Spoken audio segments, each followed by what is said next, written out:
Hey everybody, what is going on? Hexlex here. Got another Master Duel video for you. So, we are starting off with the next season, Season 30 deck list here. And our first one is going to be Snake Eye, the deck that is arguably most affected by the current ban list. Well, not current, but the one that's actually going to be taking into effect in about a week or so from now. So, yeah, so as you can see, like I said, this is a post-ban list build. Got the one of Ash here, as well as the one of Wanted down here. Still on an all-link build for the current time being. And as you can see, I am rocking a Kashtira package here of 2 Unicorn, 1 Fenrir, 1 Wraithsoth, and then, or is it 1 Birth as well. This list we put together on stream after researching a bunch of OCG lists. And kind of playing around with numbers as well. If you're interested to see that deck building process or these games and more live, as always ever, check out the description below. You'll find links to not only my Twitch page, which has the most recent VODs, but also my second YouTube channel, where VODs go after they are no longer available on Twitch. So the video will be on either or sometimes both sites.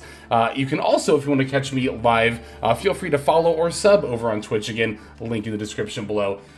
So Snake Eye is a deck that some people are kind of questioning how good it's going to be moving forward, if it's still going to be the best deck or not. And after playtesting with this particular variant, now I will say with a grain of salt, we did our testing in Master 1, which is not the best place to test decks because a lot of people will concede fairly easily. So, even though I think we had literally 2 losses, I'm not going to really, you know, be like, oh, we went like 12-2 with this build, because like, again, it was Master 1. People fold. I had people who would surrender when they went first, right? Just looking at their opening hand, just surrender. But anyway, I will give some thoughts, however, about what I thought about playing this build. One thing I can tell you, honestly, right off the bat, I don't think we had a single game where we bricked. Like, I don't think we had one single game where we had trouble getting our opening plays going, which I kind of figured was going to be the case, right? And you can actually see we're still only on 1 original sin. I haven't even put in a second copy of this card in yet. I say yet, I might still do it at some point, but not fully convinced you have to play 2. But I probably will still try it out at some point. I do think you need to play 3 Poplar. If you weren't already, you absolutely need to be on 3 Poplar now. I've seen some people say that, like, isn't Poplar a weaker turn 1 setup? Only very slightly, because you don't set up the Divine Temple, but you set literally everything else up. That's the Princess in the yard, the Raging Phoenix on the field, the IP with the Flamberge. Literally the only difference between normally Poplar and normally Ash, those combo lines, is whether or not you have Divine Temple on the field. That's it. So Poplar is a perfectly viable 1-card starter, in my opinion, for the deck. I don't feel that starting with Poplar puts you at that much of a disadvantage. Obviously, you'd rather have the Temple up if you have the choice to, but again, I think that with all of the starters that have been hit in this deck, you do need to be on 3 Poplar, which again, I do think is a valid starter. The Kashtira package is not something I've played in quite some time. The main reason I didn't like being on the Kashtira package before is that I felt like you had to play over 40 because you just did not have enough room to play Kashtiras plus all the hand traps you want. And obviously now with 2 of our engine pieces gone, there's a lot more room. I will say the Kashtira stuff did not really come up that often. We just didn't really draw it that much. But so on one hand, I do kind of want to do more testing with Cash to see if I do think it is good or not. On the other, I think the fact that we were able to open plays so much of the time and also not open Kashtira a lot of the time shows that the deck is still more than viable without the Kashtira package as well if you want to play it pure. If I was not playing the Kashtiras, I would definitely be on a 3rd Veiler. I would probably be on a 2nd Subversion. I mean, not Subversion, Original Sin. Oh, one card I do want to add, actually regardless of if the Kashtira stay or not, is I do think it is important moving forward to play Kurikara Divine Incarnate if you are not already. Because one thing that I found really quickly is that Snake Eye Ash, like, if you're not searching Poplar, you're kind of not really searching anything in a build like this, because we don't have the synchros, so we're not on Jet Synchron, right? So I think just having another card for Snake Eye Ash to search actually ends up being important enough that, again, I mean, to be fair, Curry Card of Incarnate is also just a very, very good card. I don't think this card is, like, bad at all, but I didn't include it in this build because I just didn't think I had room for it. But now I think it's important to make room for it because, again, there's only so many things, especially for follow-up plays, right? Like, when you summon back, like when Flamberge procs on your opponent's turn and you're summoning back Oak and Ash, and then Oak is summoning Poplar, it's like, you don't want to use Ash to search like another Poplar, really, because you'll probably already have follow-up plays, especially if you already have Original Sin in the graveyard, but, it's, again, I don't know. I just think having another good search target in that regard is pretty good. I didn't have too many, like, grind games, but even without that, there were other kind of situations where I was thinking, like, oh, you know, if I have to play for one more turn, this is going to get a little awkward with only one Snake Eye Ash. I think the thing that's most awkward about it is the fact that the way that original... And this is, like... So, okay, yeah, I'm kind of all over the place here.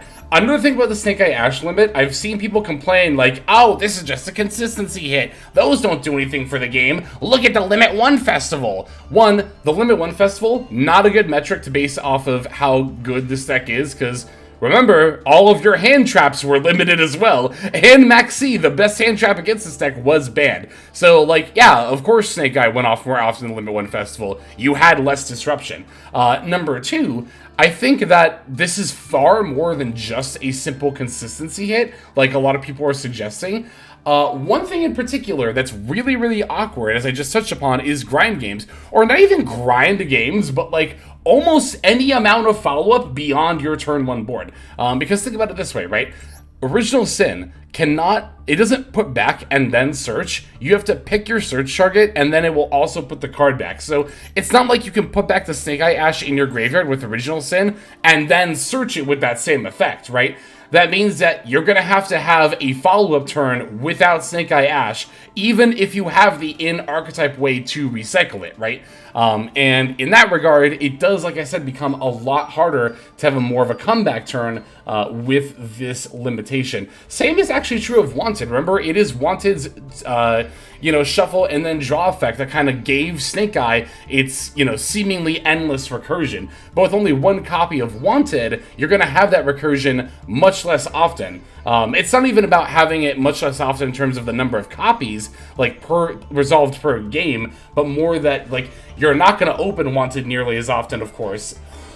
Excuse me. And then therefore, as a result, you won't be able to recycle your stuff as often as you were able to before. So while on the surface, these might just look like consistency hits and nothing more, and also, and apparently this is a hot take, but I don't even think consistency hits are always a bad thing. Sure, there are definitely times where you need to do more, but I don't think only going after a deck's consistency is inherently a bad thing.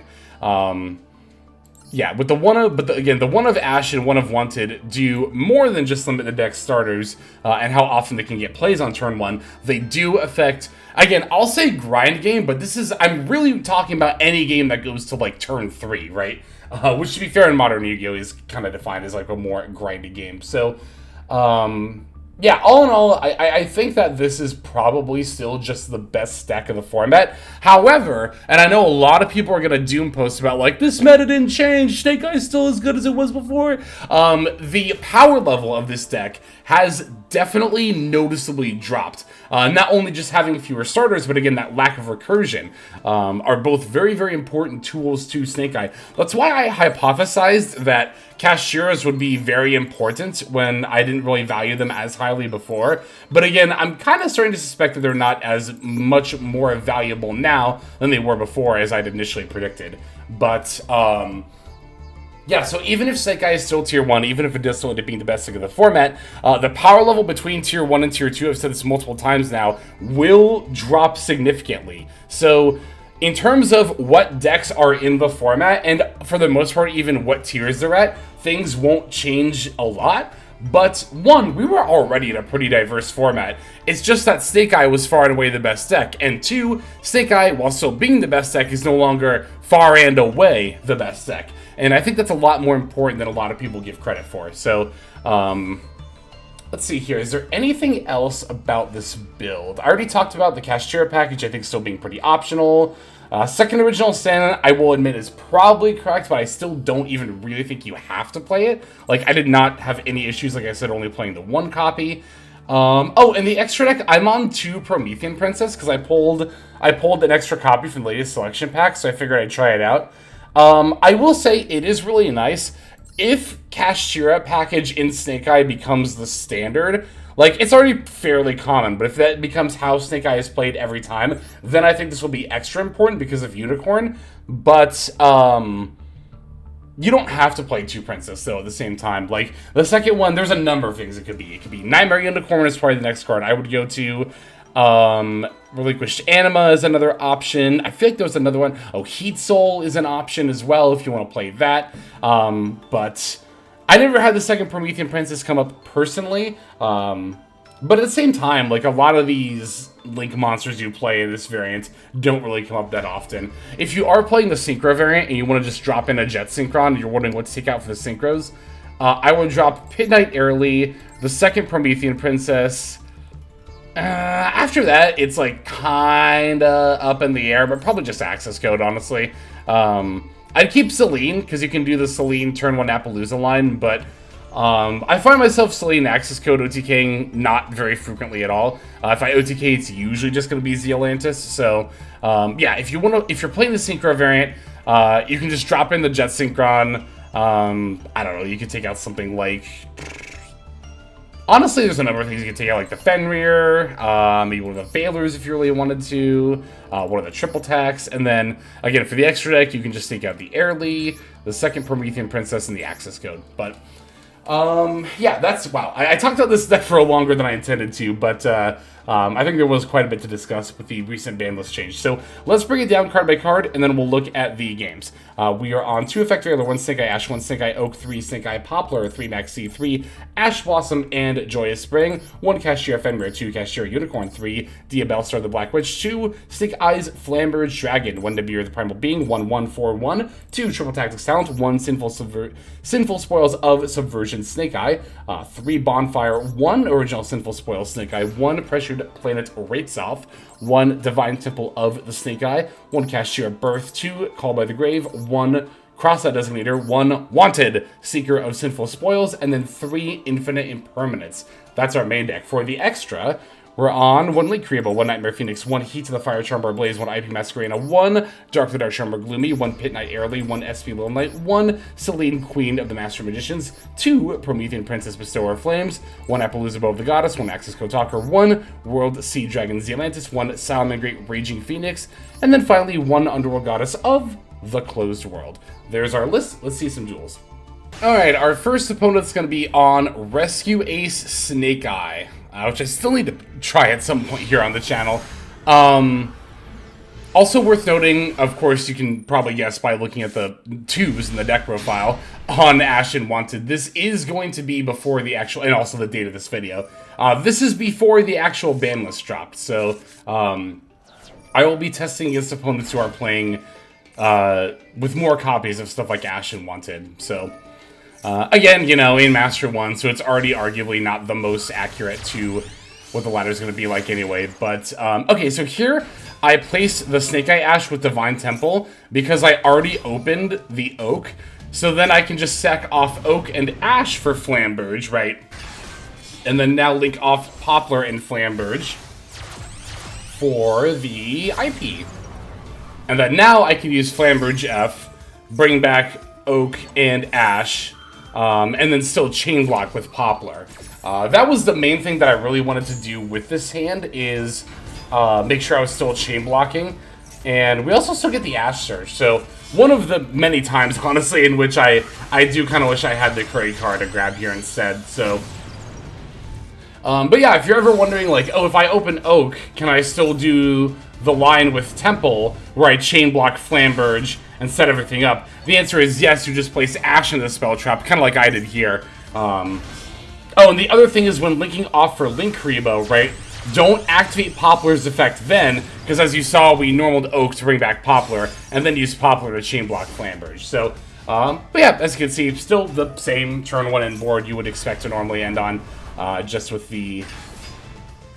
Just again, we opened Oak. Alright, so they're going to normal summon Snake Eye Ash, go for their Poplar here. I do have the Ash Blossom, but as always, I am not using Ash Blossom against the first effect of Snake Eye Ash.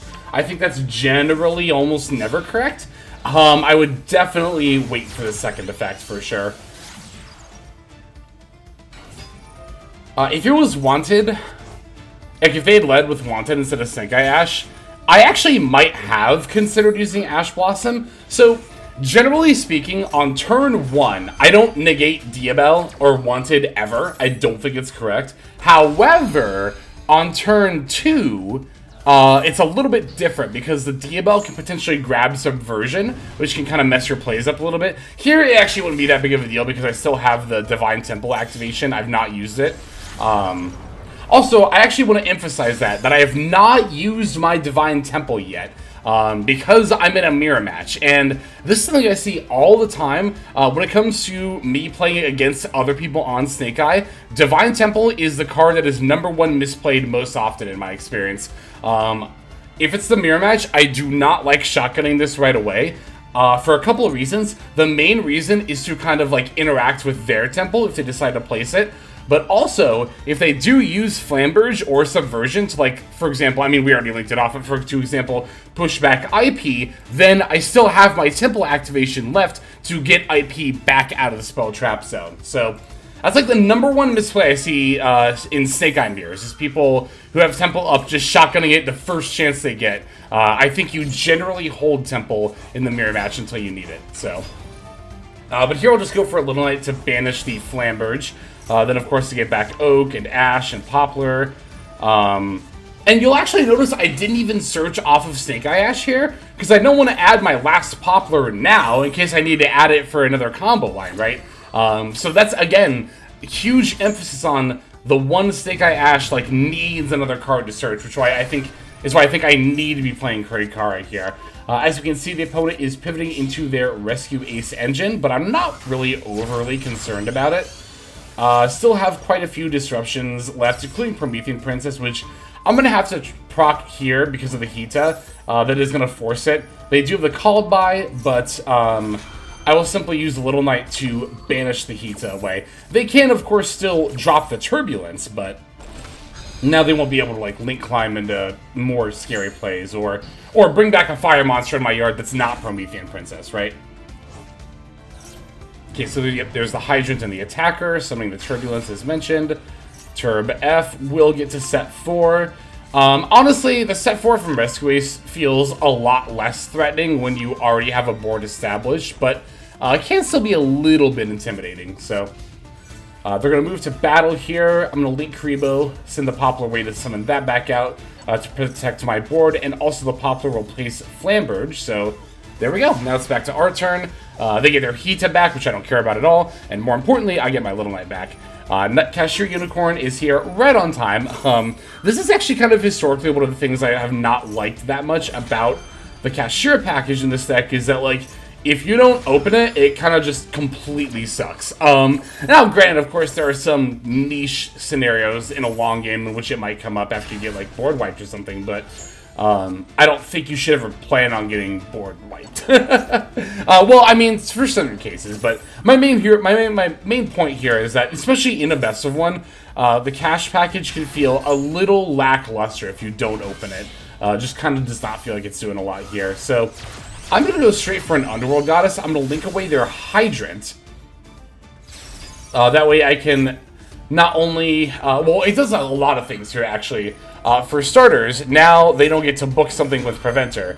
Also, they don't get the bonus effect of Extinguish. Also, we eat another card that's threatening to remove our board.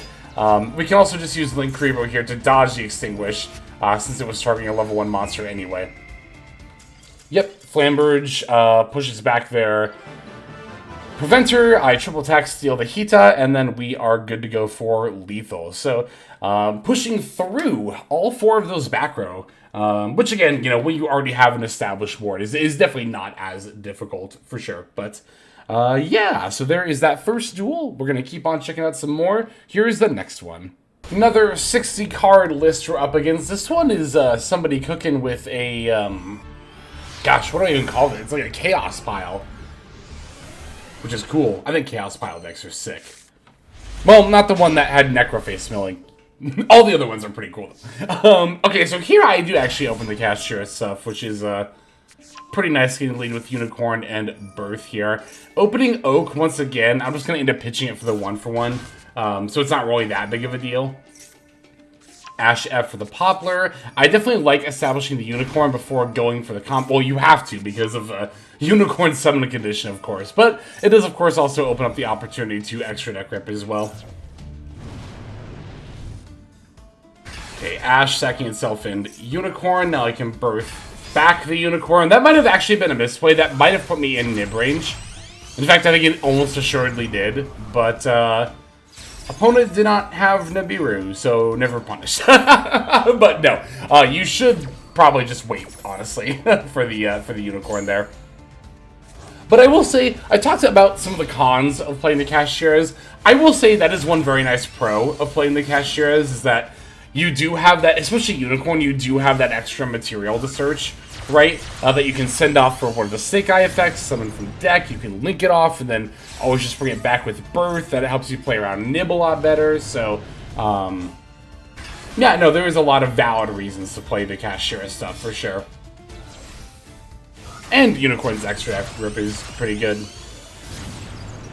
I don't know, I don't find it as game-winning as some people describe it. Like, I've seen some people complain about, like, oh, Unicorn, they rip your extra deck and then you just lose. And I'm like, well, I don't know, I don't feel that way when I get Unicorn extra deck ripped, but, I mean, it also depends on the deck for sure. Alright, so we're going to lead with Charge of Light Brigade, grabbing the Raiden normal summoning here. I will actually just Temple right away here. If it's not a Snake Eye mirror match, I do usually just Temple sooner rather than later. Also. I want to talk about this for a second. So, our opponent did mill a Shiren here, right? And they milled the Pearl Rhino earlier. So we know that they're on tier limit for at least some amounts of their deck. However, you will notice that I Unicorn banished the Scarred Dragon Archfiend and not the Kikkalos. My reasoning behind this was that my opponent already just milled a Shiren without proccing the fusion effect, which tells me they probably don't have a lot of tier limit plays. And while, yeah, Kikkalos is a pretty good card, they do also already have a level 4 tuner on the field, which again tells me that they're more likely to go for a Synchro line. And Scarred Dragon Archfiend seems to be their main gateway into Synchro plays, right? So, given the current situation, I decided to rip that one instead of the Kikkalos. Looks like they're on Horus as well. Alright, so Maxi is going to chain to the IP. Did I really IP here? I didn't wait for the King Sark? That's a little surprising, actually. I was going to say, I wonder what my mentality was at the time, but again, the live game is available on stream, so... Or on the live streamed game is available on the VOD. Is what I meant to say, which again can either be found on my Twitch page or on the second YouTube channel there. So I guess I could go back and see what I was thinking, but oh, because I have Birth, that's why I was fine using SP there. That makes more sense. Okay, it was still a little bit of a weird time, but yeah, the Birth will take care of those forest monsters, so we end up being all good here. They're gonna Ash Mycey. I don't really care about that actually because I already have an established board. They can summon Druiswarm by banishing the Shiren, but I'm going to, of course, banish the other Horus monsters. They do send two other ones. Imseti and Dumatef. But it's not that big of a deal. They get to go for one rank 8. So yeah, they get to go for Zombie Vamp here, but then I can just Promethean Princess it. That's why I was like, I don't know. I think that was the other reason why I didn't bother waiting to SP away exactly to King Sark, is because I was like, what rank 8 are they likely to make that can't just get Promethean Princess, right? And then as we can see after that, they don't really have anything else left for follow-up, so... yeah, I mean, that looked kind of scary for a minute there, but we're all good. See, the rest of the support there, or the rest of the board, rather, supporting us didn't even make the unicorn decision, like, super impactful, but I do still think it was probably correct to rip the Scarred instead of the Kikolos there. But yeah, there is that game. Let's check out the next one. Okay, this person's also on tier, but it's a 40 card deck. It is danger tier though, which is kind of neat. Not something you see like super duper often. Alright, they're going to be going first this time. We do open Valor and Oak again. Oak is just glued to my hand in this play session, isn't it?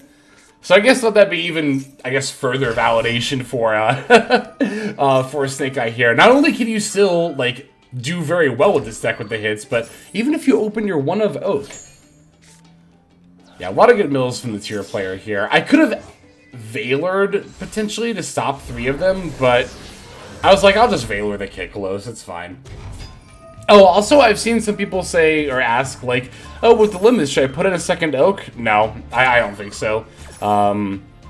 Oak is not a starter. It doesn't really replace Ash or Wanted in that regard. Like, you can't always just one-to-one replace Engine with another piece of Engine, right? You gotta always, like, think about what the different cards are actually doing for the deck. So, their tier limit Grief is going to allow them to continue to play, sending off the Kikolos for Shiren, overlaying to Redoer with the Keldo, not ideal for me. Shiren then gets to fuse for the Rolkolos here. But Rolkolos plus Keldo is not the most disruption to have to play through, so we should be fine here. But they do get to Redoer, eat my Ash Blossom. This is what that was. That was 100% fine. I should remember that it was Ash Blossom. I can show you. Here, there it is. Scream comes down and, ugh. Here's the thing. I was feeling really good about this game until this Scream Mill. Havness and Rhino Heart. Ugh. That's bad. That's bad. Yeah, they're gonna make Kikolos. And then Kikolos F to mill the Shiren. Shiren F. Fusing itself with the Kikolos for Dragostapelia should be. Yeah, because of course they already have Rolkolos in play. I was a little surprised they didn't Kaleido Heart, but I guess it also makes sense. So, okay, so here I took the Rolkolos, but I did forget about the Scream effect to reduce the attack points, so I thought I was just going to be able to battle over the Dragostapelia and then go into Link plays, but no such luck. I am still going to have to deal with the Dragostapelia in some regard. Gonna make an SP Little Knight here. Dragostapelia F on the SP. SPF to banish itself and the Time Thief Redoer next. Alright, so Dragostapelia is gone. Rolkolos is gone. And then Redoer is gone for the moment. So I'm gonna Temple for the Oak. Original Sin for Ash, sending the Oak. Ash F for Poplar. Poplar to summon. Poplar does not get its F because I actually don't have any targets left. Gonna send off for the Flamberge. Flamberge, I'm gonna target the Keldo to force it here because I know it's coming at some point, right? So Keldo F is going to, of course, shuffle back all of my Snake Eye stuff. That does leave me without 2 level 1s to summon, but what I can do is I can go for Linkuriboh. Then I'm gonna link off the Linkuriboh with the Flamberge for Dark. I'm a little confused, actually, as to why I did that. Dark for the Mothman, Mothman for Promethean Princess. Oh, I remember how this game played out now. Promethean Princess, the Flamberge back, right? Move to battle phase. Forget that I can't battle because of SP Little Knight. And then the dreaded time limit loss. Yeah, it happens to the best of us. I will say, and this is just going to sound like me coping, and honestly, to an extent, it probably is. But I don't think this would have been a time limit loss if I wasn't streaming. I do find myself, of course, just due to the nature of having to look over at the screen to see chat and all that stuff, end up taking longer. This game was super winnable, because I remember clicking on this replay and being like, oh, well, lost, I'll feature this. And then as the game was playing out, I'm like, why did I lose this tier deck? I'm in a fine spot. That's why it's a time limit loss. This is something you do have to watch for as a Snake Eye player.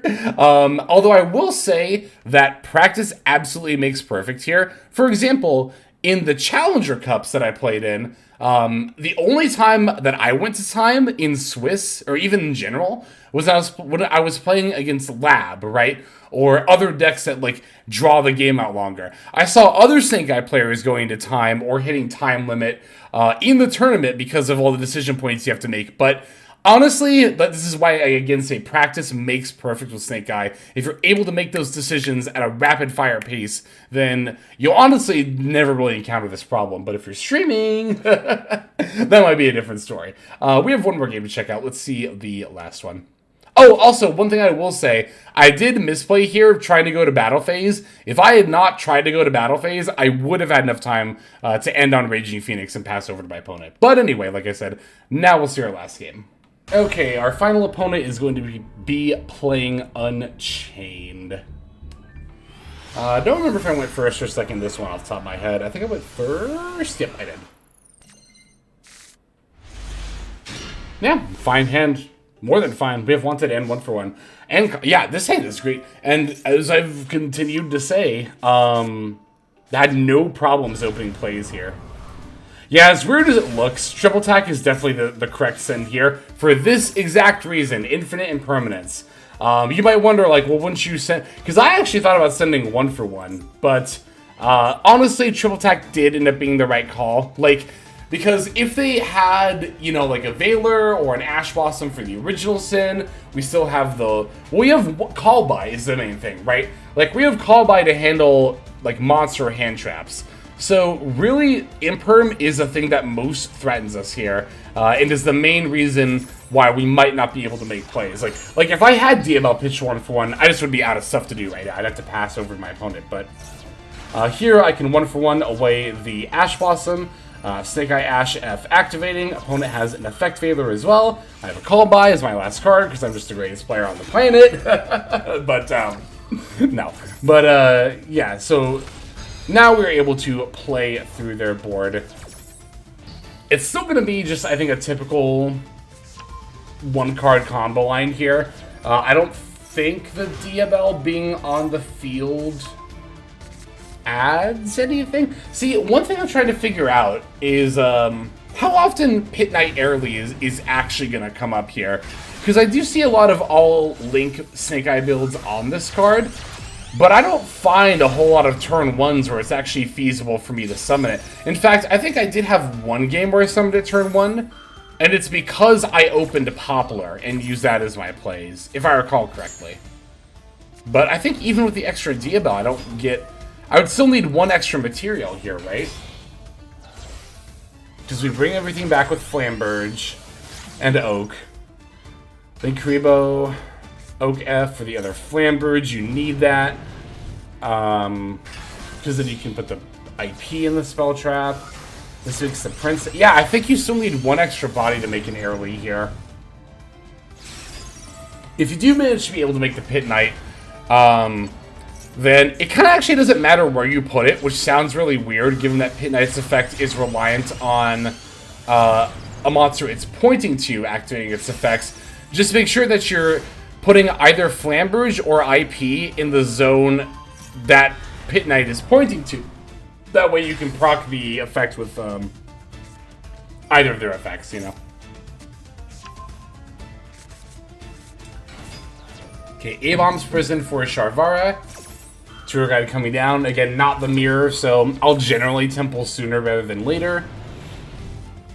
I guess the reason I do decide to temple sooner rather than later against the mirror is because, or in case rather, I need more bodies to link with IP. But honestly, with SP out now, it's not like you're going for Goddess that much more often. Or Appaloosa, really. You know what's funny is a lot of the complaints I've seen on, like, the subreddit, for example, about Snake Eye is like, oh, they always end on the Apple, and then you have 3 more negates to play through. I never make this card. Like, and this was even true before SP came out. Like, in the Challenger Cups, I almost never made Appaloosa. I found it was generally better to make Underworld Goddess pretty much every single time. Just because, like, the Appaloosa is so heads up, it plays really hard in the triple attack. It's easy for your opponent to just use like force one negate and then battle over it. Like, I really, like, of course Appaloosa is going to stay in the extra deck, and I'm not saying it's a bad card, not by any stretch of the imagination. I just find that, like, I don't make it that often in Zenkai. I think some people default to going for the Appaloosa, like, right away, but I think it's actually fairly rare for the Appaloosa to be the right thing to make with IP. Again, especially now that SP is out, but, again, I still think it's a fine inclusion, of course. Not going to argue for taking it out or anything, but that's going to do it for this game and also this video. Thank you for checking out this post-banless build of Snake Eye. And yeah, we'll just go ahead and move now to our outro. Hey everybody, thank you so much for watching all the way to the end of the video. That means a lot to me. It's also a great way to support the channel, so thank you very much in that way as well. If you're interested in supporting the channel in other ways, like the very special patrons that I am thanking here, you can do so by checking out some of the links in the description. One of those goes to the Patreon, where you can join these fine folk and support the channel that way. I do post daily content over on Patreon, so you do get something for support there. And if you're interested, I also have a coaching tier option as well. Details again will be on Patreon in the link below. Also in the description linked below is my Twitch page where I stream a few times a week. You can go ahead and check that out, follow or subscribe over there if you ever want to catch me live. You'll also find my second YouTube channel if you feel like subscribing over there to watch some of the Twitch VODs as well as some additional non-Yu-Gi-Oh related content that I make over there. Again, any of those links you want to check out is all a great way of supporting. But again, even if you don't do that, just watching was also a fantastic way to support. And once again, I have to thank you so very much. But in any case, this is Hexlex. I'm going to be signing out, and I'm hoping you have a fantastic day.